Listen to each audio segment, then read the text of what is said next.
here reviewing the new film Mickey 17 starring Robert Pattinson. This is actually inspired by a book, I believe, after his award-winning film Parasite, which he won Academy Awards, several Academy Awards for that film. And this is his follow-up, different, more going to science fiction element and everything. Tell you this, I need a few days to process this. There's some messaging in the movie, satire as is, and especially as us being critics and on reviewing this piece of art and film, television, and everything, and in the political climate we're in right now. There's messaging in there clear as day, and that might rub some people off the wrong way, but I would just love to hear you guys' thoughts on this. This was a lot. Overall, I actually really enjoyed the movie. I truly enjoyed it, and I thought I would. The director, like you said, from Parasite, I like his work, so I thought I'd enjoy it. Robert Pattinson, I think, was clearly the star. He was the standout. Him playing two different versions of himself, two different versions in this movie of himself. I think he did an excellent job just showing different aspects. Even when those two were standing side by side, you could tell which one was Mickey 18 versus Mickey 17 just by the way his face was looking. So I really appreciated that. As far as the messaging goes, I think the most obvious is was he a senator or the person who led their colony? Marshall, yes, that's what's the name. Kenneth Marshall. I'm just thinking how he hosted his own Tonight Show and everything. He was clearly it was a satire representing one of our elected officials. Of course, the highest elected official in this land. You're not supposed to like him, and I think he did a good job of making you not like him. But he was actually so funny that it got to a point. You're so unserious. I'm not sure if I can actually take you as the threat that you seem to be in this, that you're trying to be in this movie. Because ultimately he was nonsensical. This movie is it's a lot. I don't even, the IMDb read on this will not tell you what this movie is actually about. A lot happens in this movie. So Robert Pattinson was good. I liked Marshall. I liked the satire. I liked the creatures, what they call them, creepers. Yes, creepers. The creepers. I like them. I think even though I like their design, even though they were, I think they were. I don't know if they were 100% CGI or if there was a mix of practical in there, but I like their design. And again, the messaging with them, where it's you come to their land and they're a threat, we have to exterminate them. Kind of. Very direct with what they're referencing there. I enjoyed it. I think it's an enjoyable film. I think it's one obviously you're gonna have some laughs. Like you said, it's a thinker. It's one that like you said, after you leave the theater, you're gonna be it's gonna be on your mind because you're gonna be okay, I feel I liked it, but then you're gonna be thinking about all these things, all the imagery and all the messaging that was in the film. That you just watched. Mm-hmm. So yeah, I was ranting for a little bit. I'm gonna stop. I'm gonna let someone else go. Yeah, Jovi, what was your thoughts on this, man? I mean, like we were talking earlier, and how I don't have the words to explain.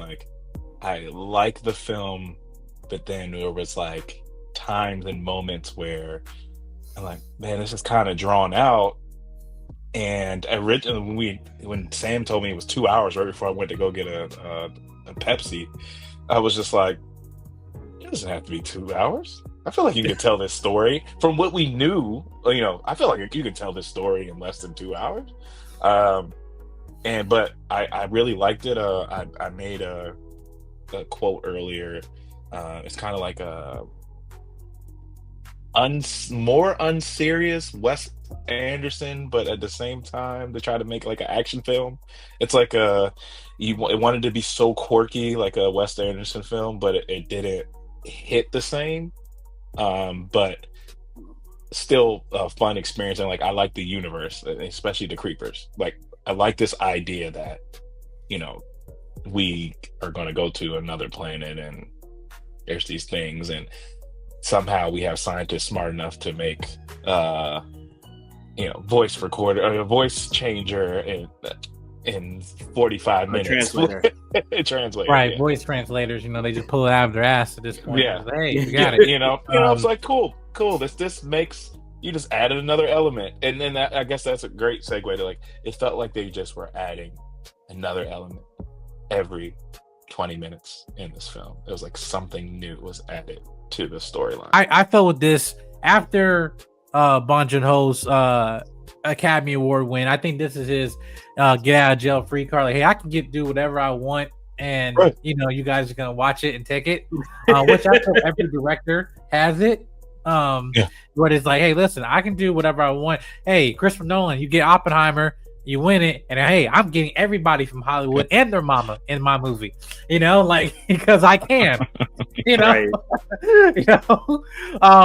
But this one is where more of the actors coming to him, and now that he has more, I guess, mainstream, actors in the industry. Robert Pattinson. You also got Naomi Ackie, Stephen Yeun, Mark Ruffalo in here. And fantastic actors and stuff like that. And but I felt that none of the performances in this film to me necessarily were bad. I actually enjoyed it, especially going to Robert Pattinson. Again, this guy, we're all around the same age and stuff. Like, we remember the Twilight days, right? He was the Twilight guy. Exactly. Right? Exactly. Twilight guy. Yeah. He was sparkling. Right. He was sparkling. He was shining, right? Right. But then it's like, and now, not only that he's Batman, but he's not typecast as Batman. He's just Robert Pattinson, because he's doing films like Lighthouse and other things and stuff. Like, you can't just put him in a category of what is like, which is great testament to him in his career. But and I feel like in this, I feel 2025 is the year of the twins, because we got him, Robert Pattinson, then we got Michael B. Jordan next month so in for Sinners. So then we had actually not 2025, it's 2024, because Acolyte we had the twin, playing twins and stuff. So it's everybody listening. You gotta do it once in your career. Play a twin. Yeah, play a twin or play yourself. But as we're dealing with this, like with this film, as in the future, around not that too distant future, I think it was 2050 or so, 54. So not that far off, but basically is dealing with futuristic, world where Mark Ruffalo's character, who plays a president who lost some elections, and be like, screw it, I'm gonna take this colony of people because our Earth is becoming uninhabitable, so I'm gonna create this this own not federation, whatever, this group, so I can colonize and everything, and it's a way I can actually be the president for once and stuff, but which only just to serve his own ego, right? Right. And we've seen it here before, but with Mickey, he basically just a man who has no skills, no whatsoever, but him and Stephen Yeun are just friends who are just bad on their luck, and bad, business practices and stuff, but by Stephen Yeun's character, and everything, and then he just kind of just going, and to say, I'll take any job I can get. So he takes the expendable job, which each person has an assigned job, in this group, in this colony, whatever, right? And he gets the expendable, which is basically, hey, any dangerous thing we can do, we have the right. It's almost like the new AI stuff. It's like, hey, we can sign off your rights to your likeness, your memories, and all that stuff like that. And so we're gonna put you out in dangerous situations, which you ultimately will die, but we can reprint you and upload your memories so you remember every single time. And that concept in itself, again, we saw the trailer. That could have been a great, fantastic film. Just understanding mentally, what does this do to somebody, right? It's like, because Parasite, he does this with, he does themes, talking about, classism, on, the rich and the poor and stuff, which is, again, good conversation today, to have and everything.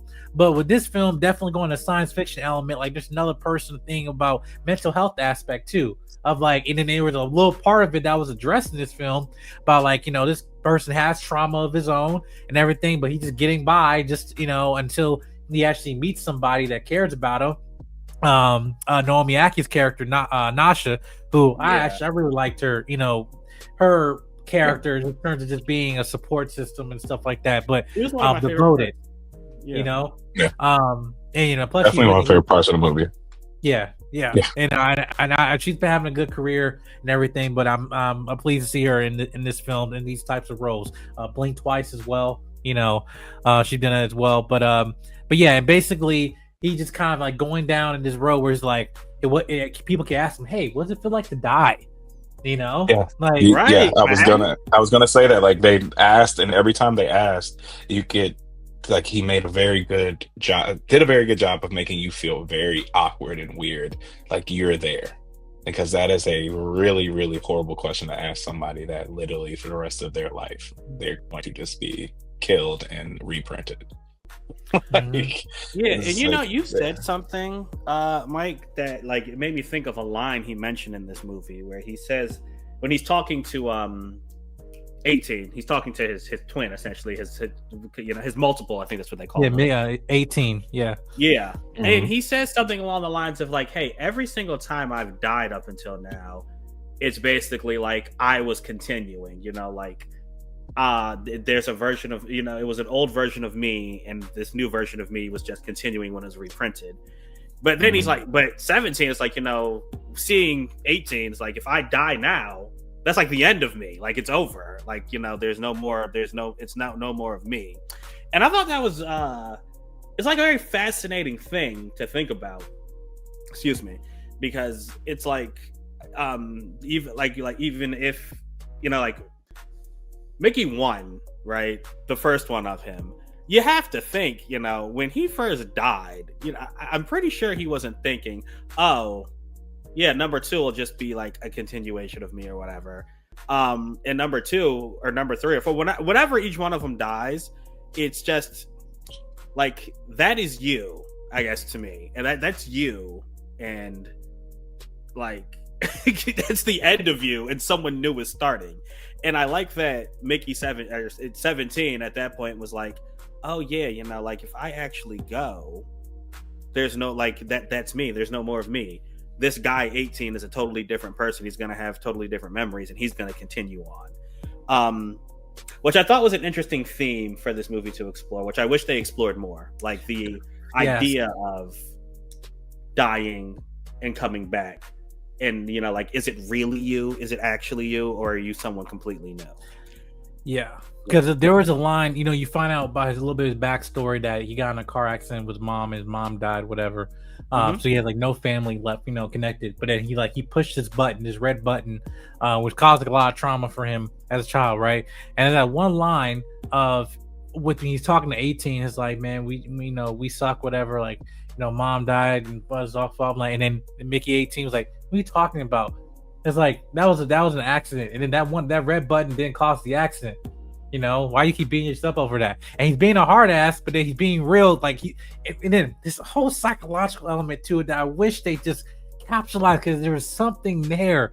Like, think about it, it's like your own person, you are beating yourself up over some childhood trauma, but yet as you heal or die, reborn, whatever you want to call it, then also the more mature, the more evolved you realizes, hey, that wasn't my fault, and so it's like that him talking to the 18 talking to 17, that's kind of like you talking to yourself in your dialogue of you holding you hostage for something that wasn't even your fault, Yes. like Yes. like that. It's like, and I just thought, like, man, it's like, yo, there's lines here, and I was like, take that, go 40 minutes in that shit, but then it's like, then we go to Mark Ruffalo and all the other sauces and them cooking cuisines Oh and my rashes gosh. and mess. I'm just like, The dinner God. scene was too long. The dinner scene was too long. The dinner scene. I completely forgot too Toni Collette was in this movie. long. Like her character was so. I love Toni Collette. Like, she's great. Yeah, I do too. Yeah. I think she's excellent and an excellent actress, and her character was just a waste to me. Along with so the other love interest who liked Mickey. Yes, her name's Kai. That's the character's name. Her name, the actress name is Anana Mari. It's a Russian name probably. Yeah, like I felt like that again was something that was thrown in that didn't really need to be there. Like, if she weren't in the film, I'm not sure the film would have actually been that much different. And it's one of those things that's thrown in. It's like, oh, is this going to lead somewhere? And it didn't. Same with, and Toni Collette, like you just said, her and her sauces, and every time they mention it, I'm like, bro, what is this? Like, are you like, you're literally just doing this to show us that they're quirky and weird, but it's not adding to this story. No. But like that 17 and 18 dynamic, which you brought up, which is amazing, right? Like, go back to that, because you're right. It's like this 18 is so different from 17. He's ready to fight for his rights. He's ready to just hurt somebody. Steven Yeun, who he finally sees isn't actually his friend, and he's ready to literally kill him. He's so different, and he's telling 17 like, yo, we have to change. And 17 is trying to hold on to this old mentality. And their dynamic, that's probably why I like it. It seems like 18. Yeah, it seems like 18 was the person that actually went through 5 years of being killed and brought back and just destroyed, and 14 was just there. Like, you would be like that if you were being hurt and realized, I made a horrible decision to be like, everybody treated him horrible except for his girl. Yeah, seriously. And he's been in relationships like he's getting taken advantage of, and he doesn't realize it. Like, oh yeah, Steven, you're my friend. Or what's his name? Roberto, or something like that. It's like, you're my friend, right? But then the other one, like, dude, this guy's not your freaking friend. And again, this is a no-huddle element, because like, I've been in that position where I'm like, I've been friends with somebody for the longest time. Like, no, I was their friend. They were my friend, right? Exactly. It's like it's just, sure. And I'm just like, there's a whole other element that they could have gone with there, but speaking on, talk about the symbolism too, because you also have Mark Ruffalo's character who plays the Marshall, is that they're also in this focusing on like the pure race of it all and everything. Yeah, he says pure a lot. But also there's a religious component too, where they have prayers and and all this stuff, and with Christianity and everything like that. Like, even though like I'm a Christian, but like again, we talk about certain Christian nationalists who use the word of God to kind of flip their own narrative. Yeah, exactly. Control, Exactly. But yeah, and you saw that with the other guy. I forgot. I know what the characters, but he's bald with the piercing. He was the priest or the priest. Yeah. Right. And now, did you notice again the symbol he had on his jacket that looked somewhat like a swastika but reformed? Yes. Yes. And it was tattooed on them too. Like, it was like they were everywhere. They were on their clothes. They were on their toothbrushes. Like, that symbol was on everything. Yeah, and it wasn't until when they had a private dinner, that where they were talking. I was on the gun. Seriously. It was on the side of his gun, which is like, it's like, what the heck? Why is everything branded with this? And he said it a few times. The church's logo. Yeah, now I don't know if that could be a symbolism of, again, it could be a lot of things, Scientology, whatever, like there could be whole, aspects to this. But like, even like getting to the actual good parts of it, talking about the capitalism part of it, like, okay, listen, you're going to this, this alien world, and you are the aliens. Yeah, you just doing stuff recklessly. You shot up one of the children, whatever. So the whole herd is just coming there for you, and they're intellectual species, and it might be weird, or might not be alarming, in terms about their appearance, but they're actually intellectual people.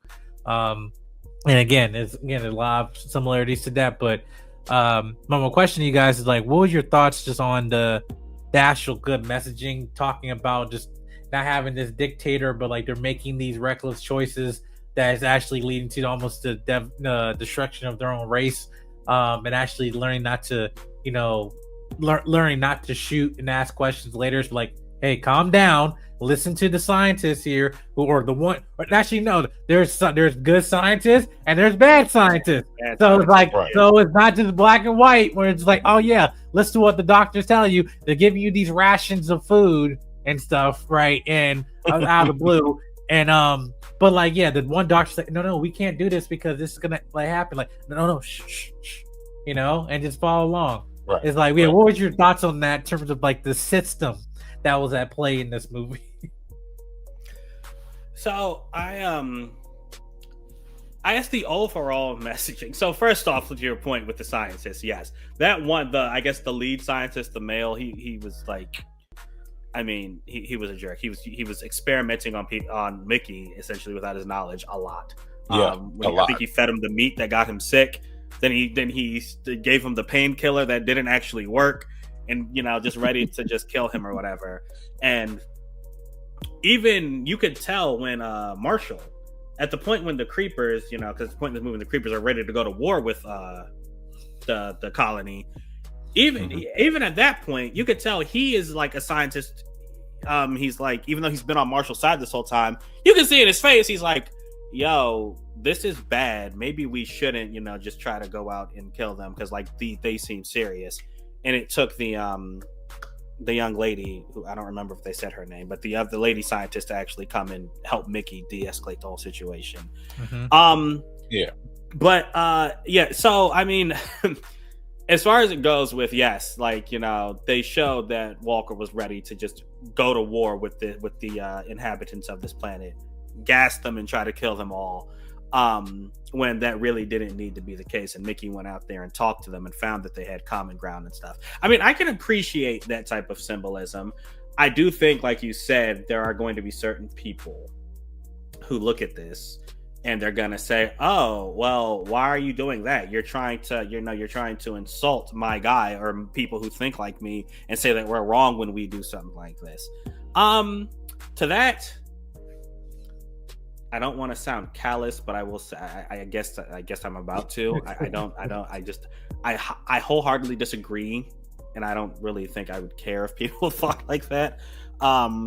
But because I do think that the overall message that I believe the director was trying to get out in showing Walker's his flaws is that like goes back to what you said. If you go out and try to shoot and try to decimate and you're shoot first, ask questions later type of person, look at the destruction that almost rained down on you. And the second you stop, right? You stop and you talk to them. You try to talk it out. You try to find common ground. You try to figure out what the issue is without all these bullets flying and warmongering.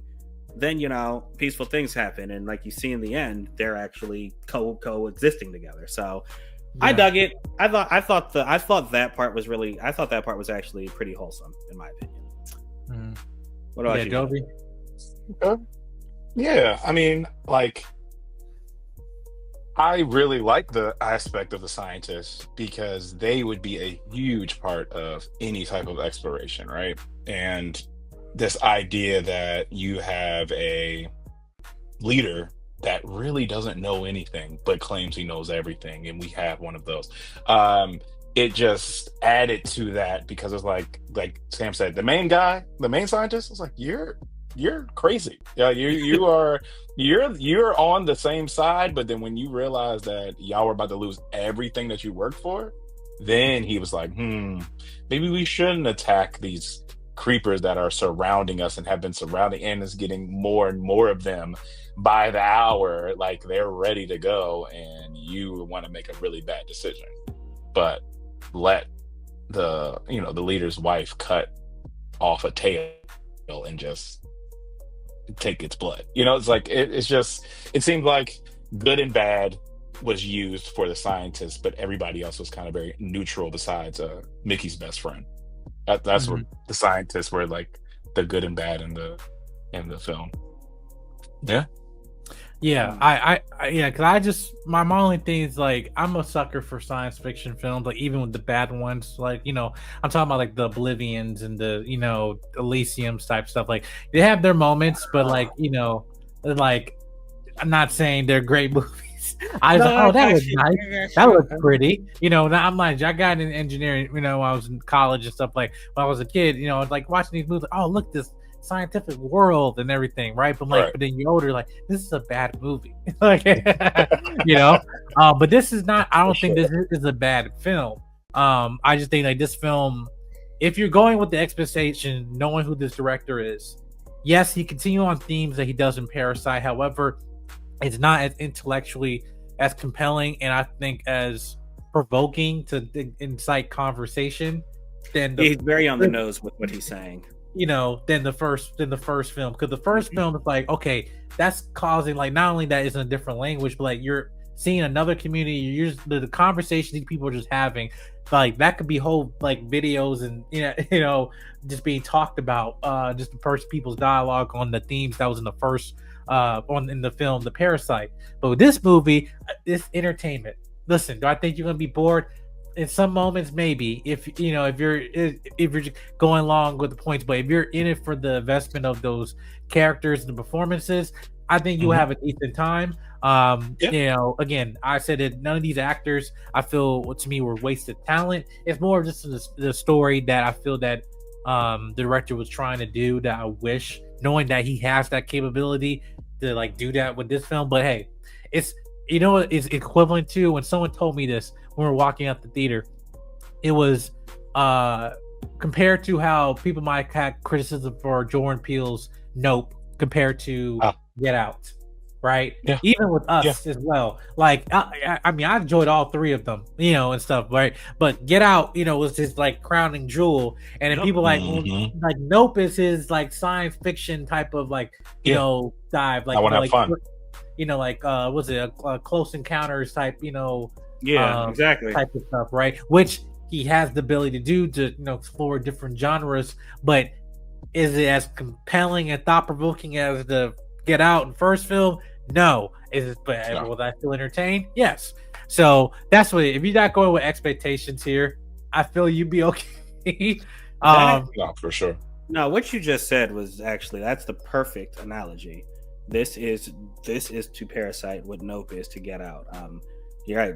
I like I said, I liked it. It was entertaining. It might have been a smidge too long, but that's a complaint I have with every movie. And yeah, man, like he's very on the there's symbolism and everything. He's very on the nose with it, but it's not the type of symbolism. Like I said, you'll think about it, but it's not the type of symbolism that's going to have the type of conversations, like you said, with Parasite, where it dealt with the whole everything with the whole classism and all that. But yeah, this one, like you said, I think it's more of a popcorn flick, honestly, than Parasite is. And for people who are movie people like us, we see the director, we're gonna be like, he's making another one. All right, let's go. Those are the kinds of people you're gonna be like, okay, you need to temper your expectations. But I think for the everyday moviegoer, people who are just, they're like, oh, what's going on this week? Let me see what's checking it out. I think you're going to enjoy it. So yeah, I guess that's to say I agree with what you said, Mike. Yeah. Yeah. So in terms of, we'll wrap this review up, we guys get like a final rating. I'll start with you, Jovi. What do you do yours out of? I know it's whatever. It's either letters grade or out of 5. So yeah, we do ours out of 5, and I think I'm gonna give this one a 3.5. Sam? Yeah. This is kind of boring. Jovi and I tend to agree a lot, man. I would give it a 3.5 as well. It's definitely better than mid. So yeah. Yeah, like for sure. Sure. Yeah. Now, what I want to watch it, like all the way through again? I don't know. Right. That's why it's not a 4. Right, exactly. It's not a 4. Right. So yeah, I give this a 3.5. That literally you ripped the number right out of my head. But it's like it's above mid. I only think it's average. I think there's some good things, and good visual effects as well. As well. So I don't think the creepers, man. I want a creeper T-shirt. Right, so but yeah, no, I think that's that would be good. It just turns not bad movie. Just go with not expectation. Just going for pure entertainment, just having a good time. Go ahead. But does it have a repeat rewatchable value? Unfortunately, no. Maybe some scenes, yes. But about to say entire movie, scenes. Yes. Entire film, probably not. But anyway, you guys can go check Mickey 17, which is in theaters right now. But also, I want you guys to shout out your channel before we wrap the review. Sam, you want to go, or shout out where people can find you? Oh yeah, man. So right there, like it says on our right beneath our names, we are Small Couch Reviews. We sit on a small couch and do reviews. We don't review small couches, which is crazy. We still get asked to this day. Like someone asked me the other day, like, "Yo, why is your channel called this?" But anyway, Yeah. So anyway, that's where you can find us at Small Couch, all one word, reviews, and that is the same on Yep. Twitter or X, Instagram, and YouTube. Mhm. Yep. Yeah, and I have all the information down in the description box below, so make sure you go subscribe to them. All right, guys, and we'll see you guys in the next video. We got some video essays and stuff coming up here, so make sure your notification bell on your way out, and we'll see you guys in the next video. Peace.